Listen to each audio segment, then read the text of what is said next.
units in 2 years here, basically, right? Everyone's struggling to get a deal done.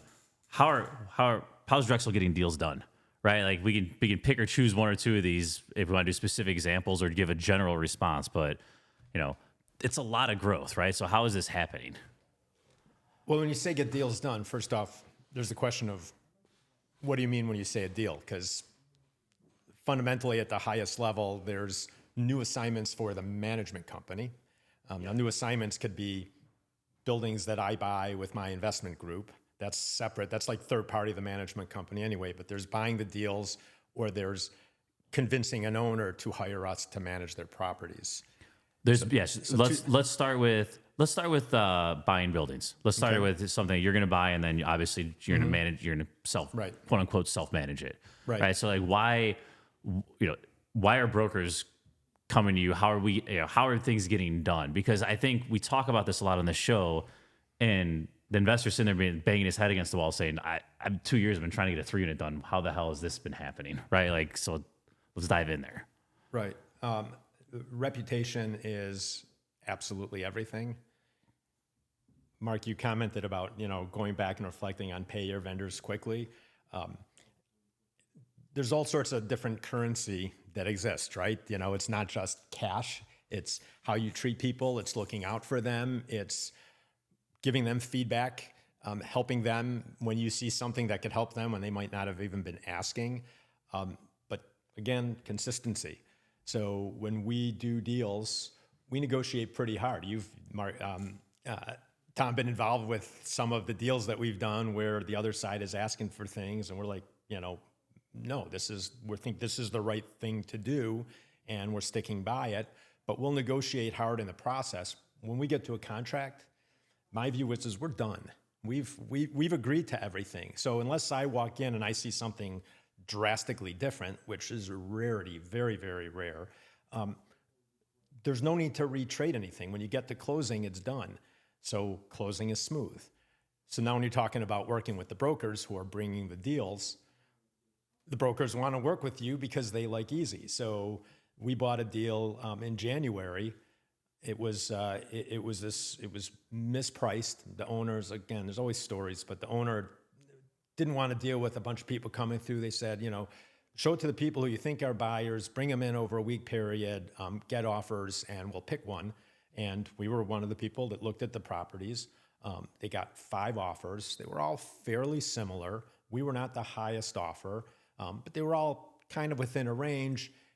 And then the seller said, who do you recommend? And of course, the brokers kind of they try to stay objective, right? They're not recommending anybody, but this seller apparently was pushing, just tell me who I should go with. And they said, go with Jeff Weinberg. He closes once you sign a contract. It's a done deal. It'll be smooth and easy. Now, it was a nice coincidence that it turns out that the seller is a parent of the middle school where my son went, and she knew me. We knew each other. So that, made it like a done deal at the get-go. But that was just kind of the clincher of everything else that was there. We put something under contract 2 weeks ago. We were not the highest offer. The broker was trying to encourage us to go up a little bit higher, but it was a kind of unpriced deal, and we're not going to compete with ourselves. We said we made an offer. We think it's the right offer. It's the highest offer. We're going to stick with it. We lost the deal. 2 weeks later, we get a call. Deal fell through. We want you to get the deal. The broker, in this case, there were 4 offers that were made. We were the lowest of the 4 real offers that came through. The top offer was accepted, and then it disappeared. We came up a couple bucks, wasn't even a material amount, but just, again, good faith, right? We wanted to show that, okay, we want a place, so we came up a nickel, and the offer was accepted. So we now are doing our due diligence, going through another acquisition of a 24-unit building. This is in Uptown, 2015 construction building. We are $75,000 below what the last offer was. We'll close. It's going to be a smooth thing. So that reputation, Tom and I just sold a 8-unit building on Tuesday. At the closing table, the buyer started retrading things. And we talked with the broker who actually represented the buyer, that broker's never going to work with that buyer again because it was just debilitating going through the process. So reputation is everything.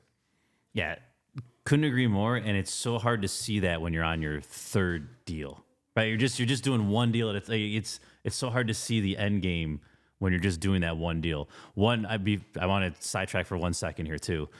When you're looking to buy something, a 3-unit, whatever it is, your house hack, and it goes under contract, reach out 2 weeks later. Going back to that deal came back to you. Now that came back to you, but there's so many times like someone won't get a deal and then it goes back on the MLS like 2 weeks later and you missed your shot. Like you could have came in there.